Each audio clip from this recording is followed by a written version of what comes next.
Now it is time to move on to our next segment, where it is my pleasure to introduce the Institute of Engineering and Technology.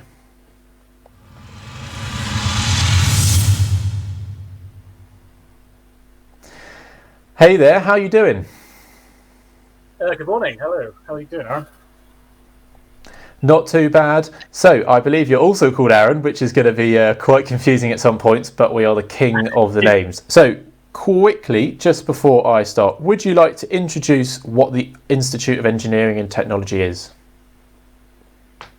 Yes. So the internet technology is all about professional kind of looking at engineering, as in the whole of the world. So we're looking at sort of renewable energies, looking at electrical and sort of generic engineering, architectural engineering, and sort of we're looking at professionally recognizing those people, and then also setting the standards that we actually work to.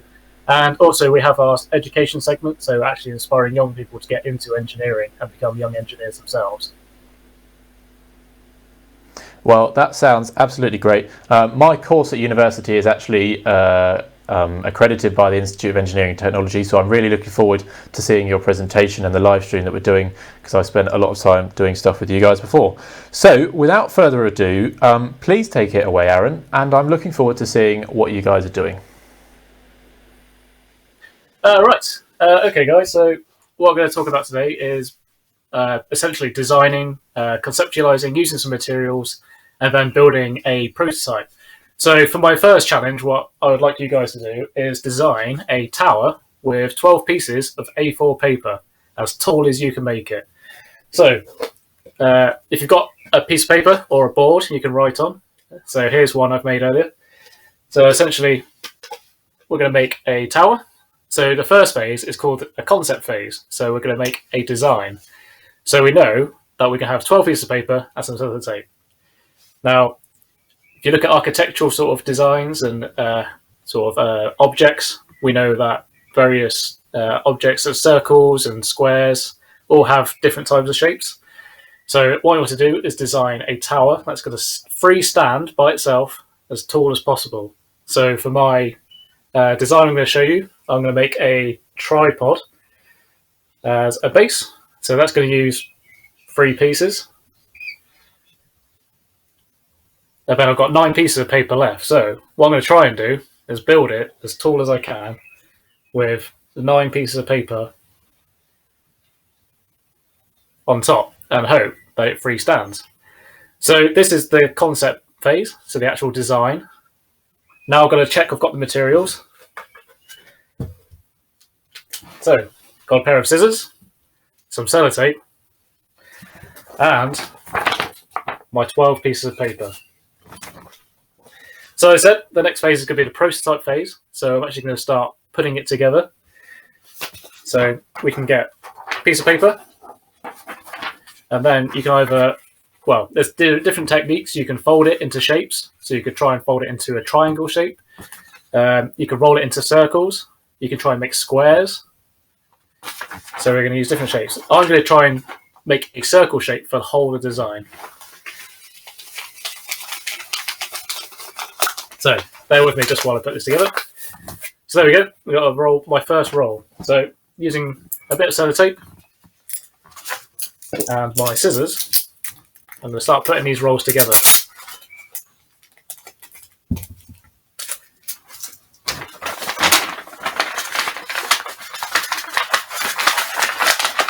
Aaron, if you've got any questions, please ask them away while I'm doing this, because this will take a few minutes.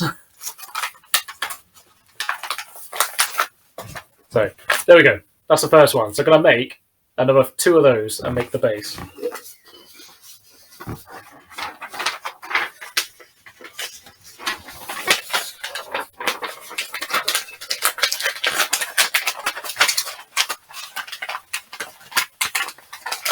Right, there we go. Second one. Now, unlike myself, who's very unprepared here, it might be worth cutting your various strips of sellotape out first, and then stick them onto the side of the table, and then you can just stick them straight onto the piece of paper. It'll save you a lot of time and a lot of fiddling around with the scissors and the sellotape. There we go. So, second one, that's the one done. Now, the third one.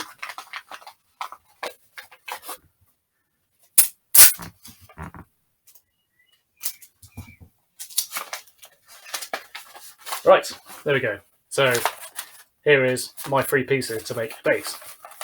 So now what I'm going to try and do is use my sellotape and stick them together in a shape like this. So I'm going to get my sellotape, cut a decent amount of length off, and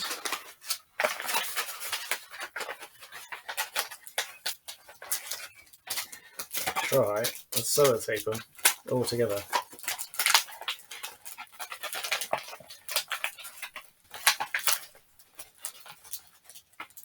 Alright, there we go.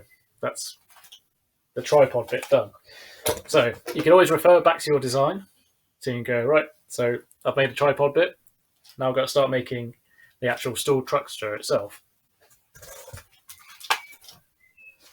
Hopefully you can see that in the photo. There we go.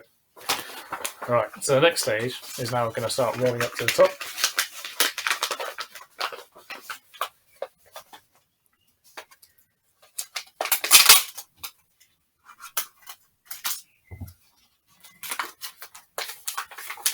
Right, so now we've got the first one. Is you can probably, as you can see, you have to sellotape it onto the top here. But don't worry, you've got as much sellotape as you need to. So what I'm going to do is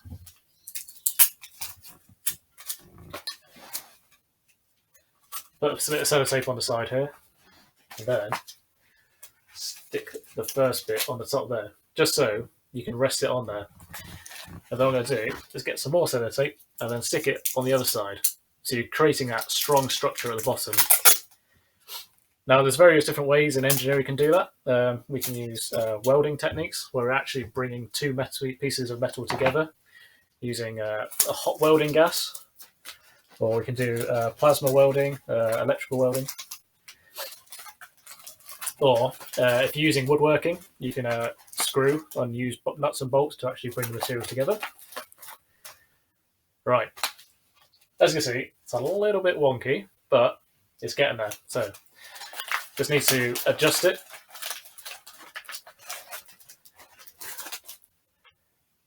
So there we go, got the first bit there. And then what I'm going to do is just do a bit of reinforcing down the bottom, so hopefully keep it that rigid structure.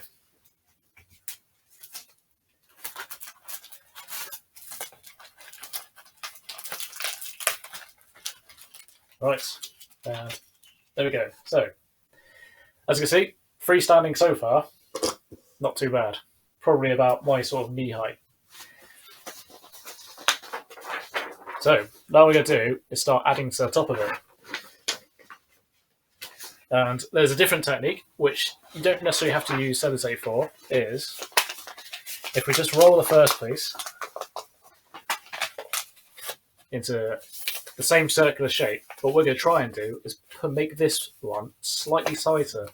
So you stick your fingers in the end, like that, and then just try and roll the paper together, and you'll see so a bit more comes out, but you'll actually make it quite smaller.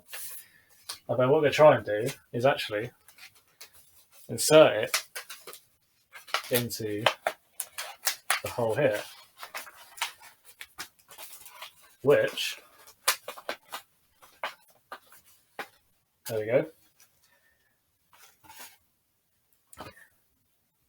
So we're going to do that. I'm going to do this for my design. So here we go. Now as you go along, you can, if you get stuck with your design, is just tick items off that you've done. So you can just tick them off. So I've done that one, and I've done that one. So there we go. I've got 5 bits of paper done so far. As you can see, that's only 5 bits of paper. So hopefully, fingers crossed, I might be able to reach the ceiling. Whether it will stand is a different question, and we'll find out soon enough. But each time you roll in, you're trying to make it a little bit more smaller on the inside. So here you go. This one is a lot smaller compared to the last time. But when you put it in, the paper will unfold itself to try and get back to its original shape. Therefore, it will fill the hole. Now, sometimes it can start taking out. But what I'm going to do is start taking out. Keep that additional plate. On the subject of sellotape there, Aaron, we have a question from Rob, I believe it is. Are you allowed to sellotape the legs to the floor for added stability? No, so it's freestanding, so no attachments to floors, ceilings, or walls. Okay? There we go. So, Rob, no sellotape extra on the floor, please. So you go, putting the second bit of sellotape round, and that will keep that structure there. So as you can see, I'm already starting to keel over a little bit, so I might need to go back, and in engineering we call this re-evaluating. So as I mentioned earlier, with my concept, materials and prototype, this prototype bit, we might have to go back and re-evaluate it before we have the final design. So you can see, I'm coming over a little bit. So what I might need to do is actually use an additional piece of paper to add another stand on the bottom. Otherwise, that is just going to keep falling over. But that's okay, no worries. We've still got, well, let's see, we've got 6 bits of paper left. So one more, and I've still got another 5 pieces to go upwards.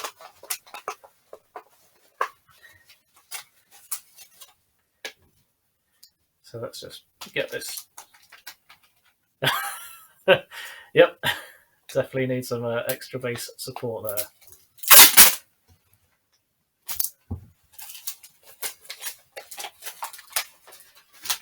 Okay, so I said before, we need to add some more support to this. So now I'm just going to sellotape this extra support base onto here. So rather than making a tripod, now we've got an extra quad pod.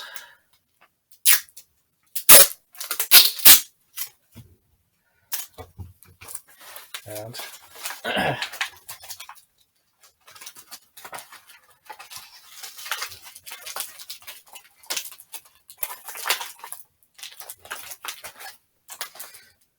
and just to add a little bit of reinforcement, hopefully find the end.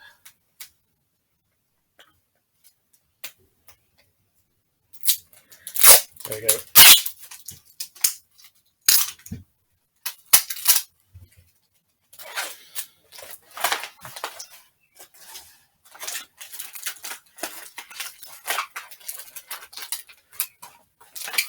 So there we go. That's the bit more updated design. So now we've got an extra leg to the base, but you can see that as well has forced these other pieces out. So I'm going to have to use another piece of paper to build a leg out this way. So hopefully stop it going from that side. Again, don't worry, we've still got 4 bits of paper left to try and reach as high as we can get. Again, this is just my design. You've got all your own prototypes and designs to go with, so hopefully yours is doing better than mine is.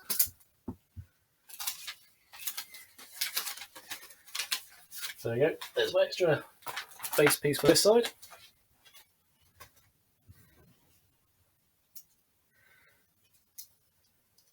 I can find.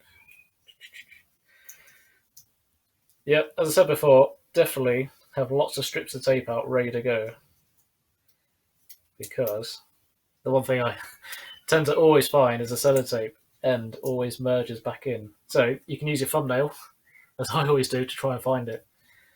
In this case, it's here. There we go.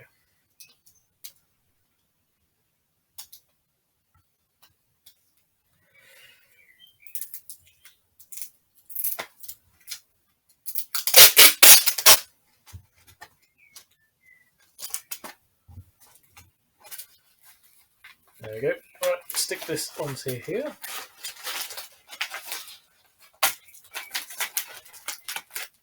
There we go. That's that bit. Now we're just going to reinforce this bit.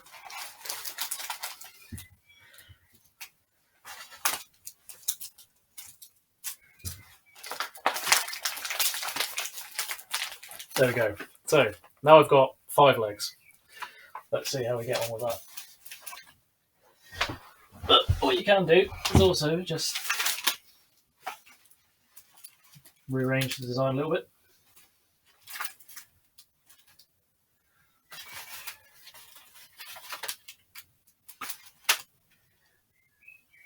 So there we go. That's a little bit straighter. So hopefully we can now start adding those sheets of paper back on top. But as you can see, we've got now 5 pieces on the bottom, 6, 7, 8. So now we've got 4 pieces left to try and reach as tall as we can with it.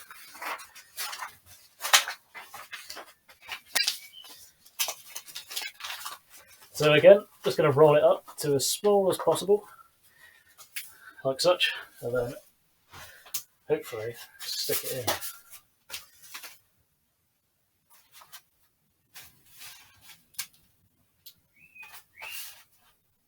There we go. So again, using some more sellotape,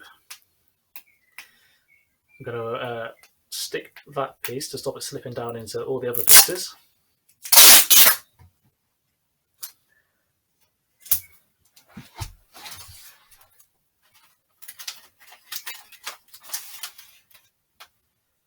There we go. Right, moving on to the next piece. What I'm going to do is just move the camera up so we can see how far away we are from the ceiling. So we might get there. We might get there. Let's have a look.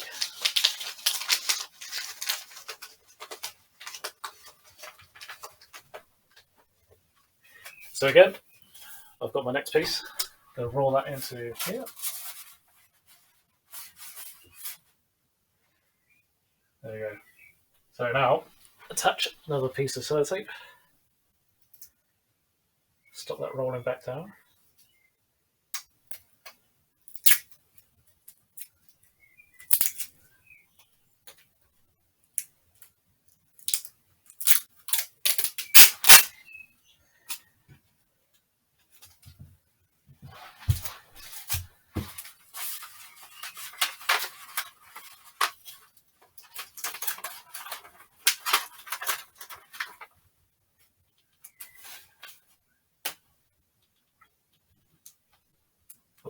Oh, is it?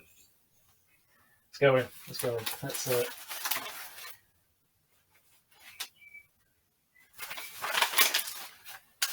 Like I said, you might have to adjust it around just so you get the right size. Nope, I'm going to have to say that. Probably going to need a bit more sellotape on the bottom. So again, like I said, we'll have to reevaluate our design here because the weight has caused the base to have a bit of a collapse. So let me move that down. So you can see this bit here is quite weak now because that's where all the weight is pushing down on. So we'll have to reinforce that bit. So might be able to fix it with a bit of sellotape. Hopefully, and save our kind of paper use.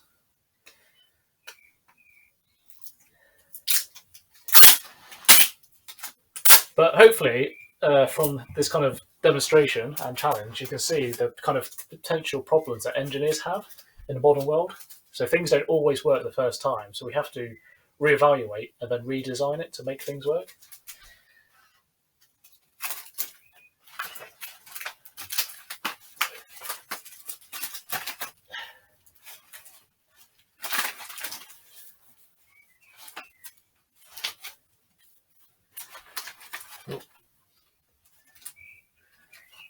Yep, so what I'm going to have to do is put another piece onto the base to reinforce it. So there we go, there's another piece that's stuck on my base now.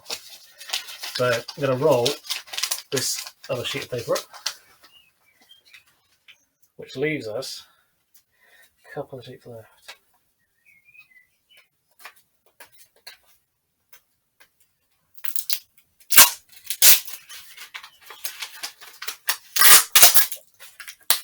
I'm going to cheat. There we go. Right, so now I've made that extra bottom piece. I'm going to take this and then sellotape it onto the base. Again, try to give it that extra bit of support. for the weight.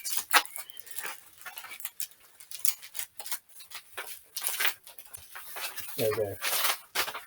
Let's see how it works this time.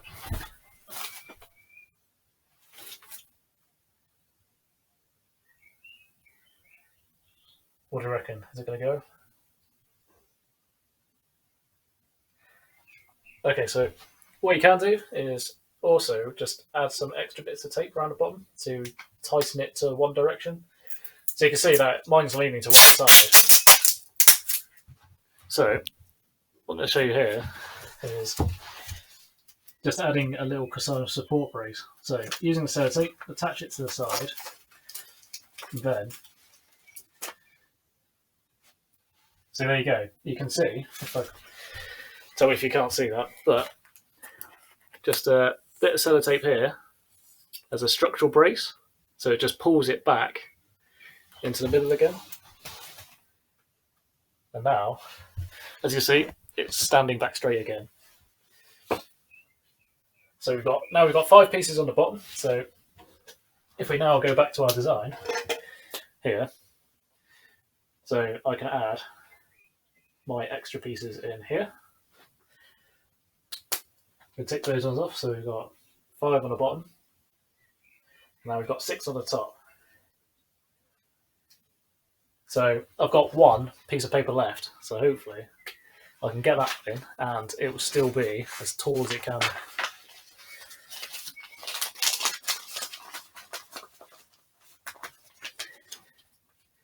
So last bit of paper, sellotaping on.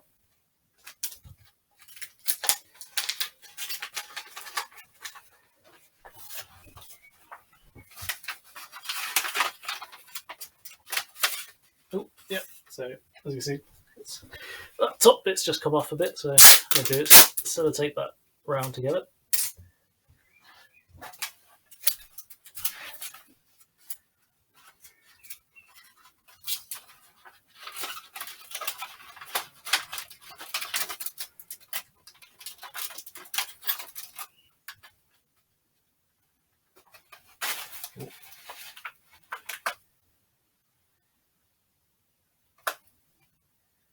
Right, and there we have it. So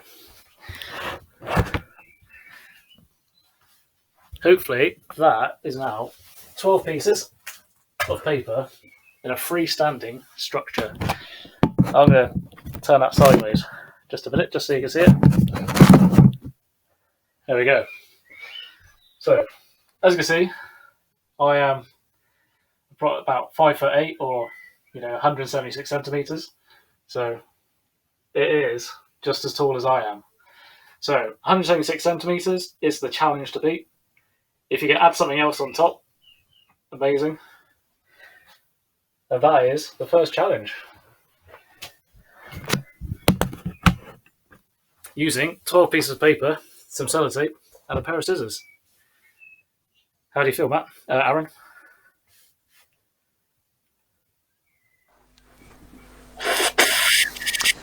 Well, I don't know about you, Aaron, but that is much taller than me, and I'm not sure I could go that tall either. But please send us your submissions on Twitter and the Winter Camp Challenge so that we can see your attempts at this. Thank you very much for that, Aaron. Be honest, have you practiced this a few times at all? Only once before, and that was about 3 years ago. So. Okay, that's all right then. And do you have any more activities for us today? Yep, I've got one more. It's a bit more simple. You don't have to build as much, but some still sellotape involved, so we're going to get a bit more creative as well. Okay, so on to the next one. So my next challenge is to essentially create a autonomous robot.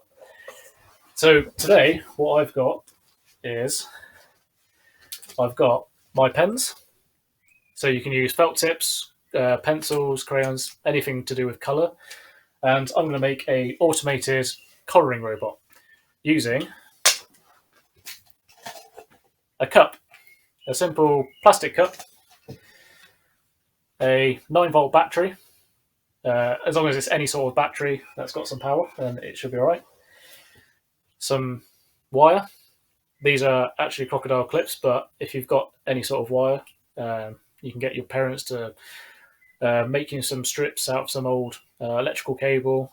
You might have some lying around somewhere, or in the tool shed or garage or something like that, and a motor. Now, a simple motor like this, a DIY one, comes with plenty of kits. Your parents might be able to get them online.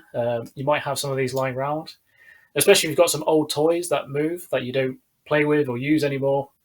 You could ask your parents to disassemble them, take them apart. You can take them apart yourselves, with a bit of supervision. Get the motor out, because what we're going to do is just attach the battery to the motor and then use that to drive our robot. So, how are we going to make this robot?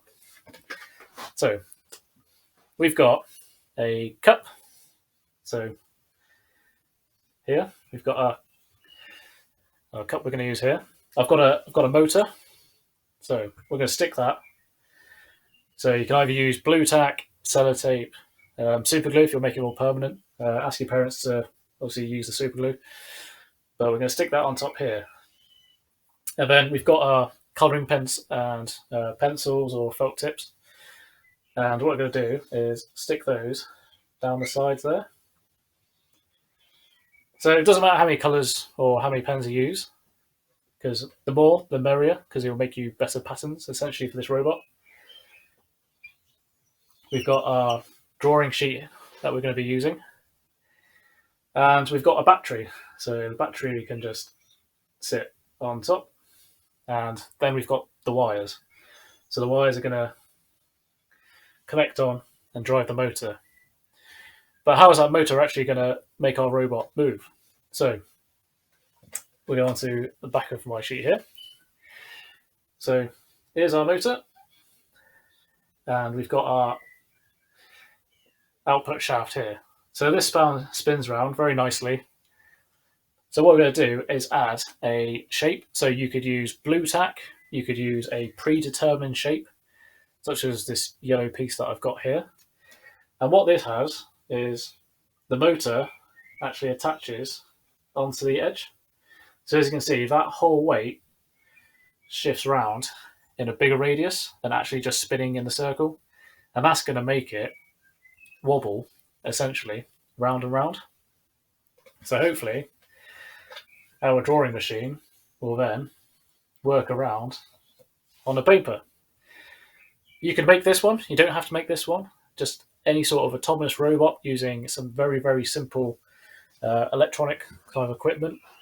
So such as motor, batteries, and a wire.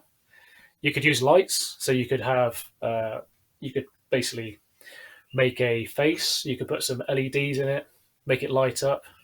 Put some bulbs in it, make it light up. So yeah, you could just a small robot, autonomous, that could basically just work on its own, attach the battery, and just make it do something. So for this one then, so I've got my cup and I've got my pens. So I'm going to use 3 colour pens. So these 3 ones here. And what I'm going to do is essentially sellotape these all the way around in that sort of shape here, like that. So, sellotape from earlier, I'm going to put onto the side of the pen here.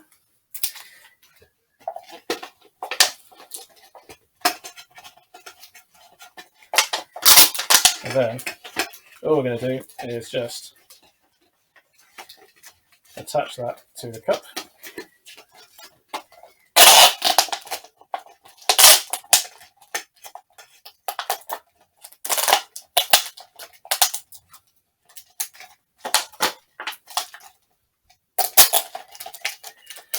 So, as you can see, the first one's in. Now, just to be sure that the top of that pen bit is actually protruding above the actual cup piece there. Otherwise, it's not going to make your shapes that's going to come around. So now I'm going to attach a second one.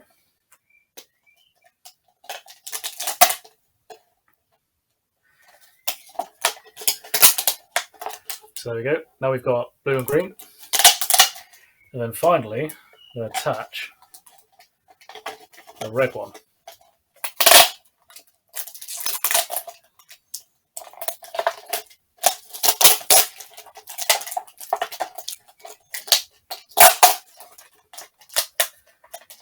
Now, don't worry if the pens don't all match up on the same kind of angle. That's fine. That's not a problem at all. Because mine certainly haven't, so it's okay. So now we should have our pens like that. And as you can see, now I put it down, you'll be able to see all the colours. So if I rub our prototype design, so essentially that is going to sit like this. So as long as you can turn your robot like this, you should be able to create a pattern like this. But that's just doing it with our hands. But we want to make it autonomous, so it's going to work on its own. So here, if I put the lids back on a sec, I'm going to draw all over myself.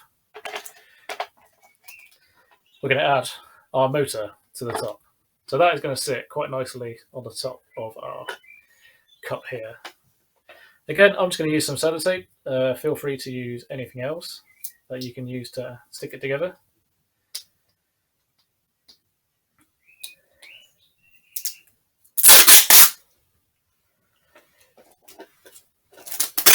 And I'm going to go right down to the bottom.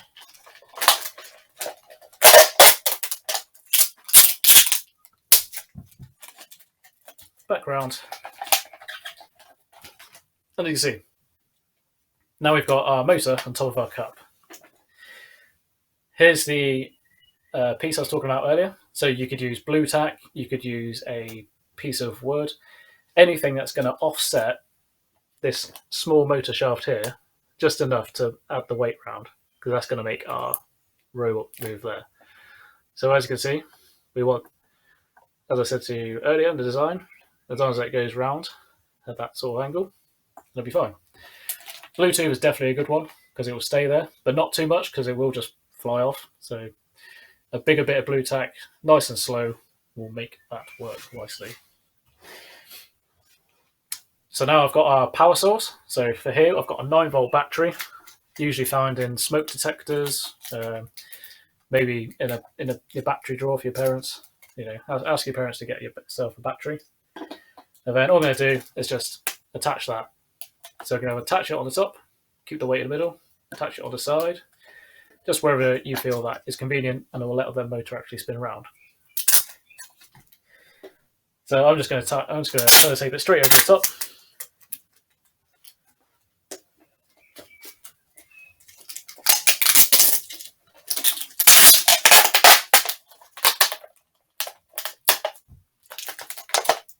And there we go.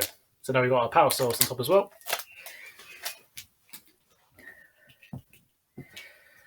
We now have got our power leads.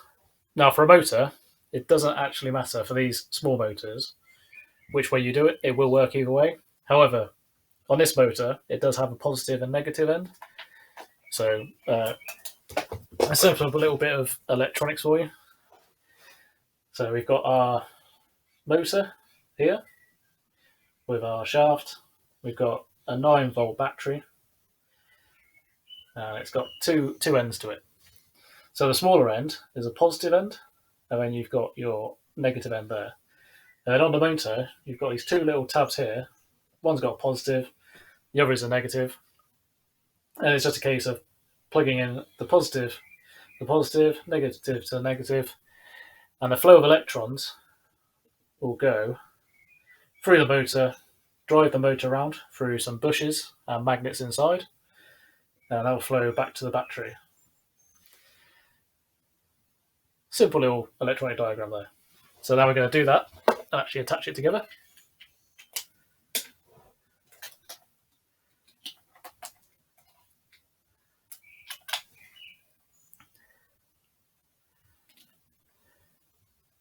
Oh, there we go. So as soon as you attach the motor to it, you can see that already working. Also very loud and also very fast.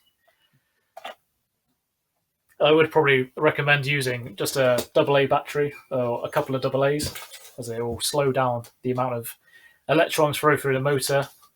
Therefore, the amount of rotational energy will be less, so you actually get less speed, and it'll actually probably give you a better drawing. Right. So, fingers crossed, this works. I've only practiced this before once, so we'll see. So hopefully, oh, there we go, can see that. Right, here we go.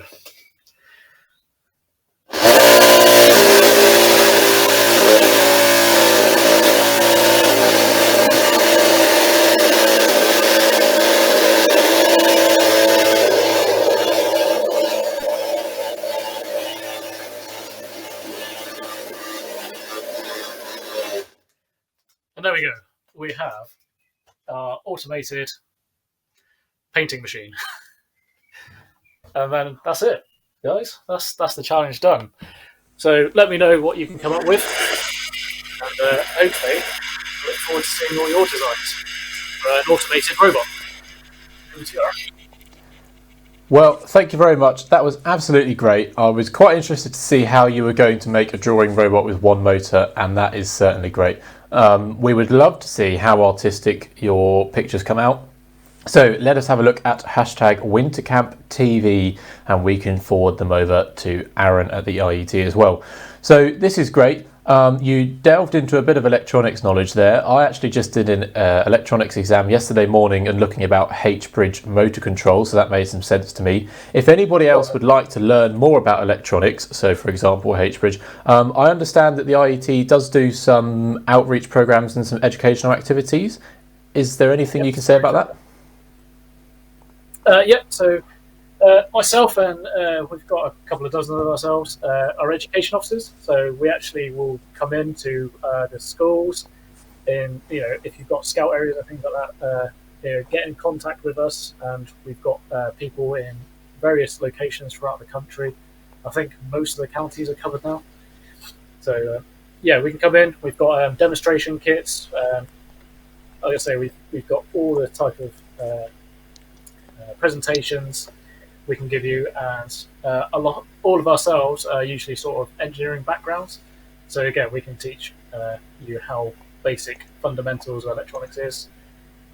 We've also got scholarship programs as well, so speak to us about them, going through for further education. And just get in contact with us, and we'll come around to you.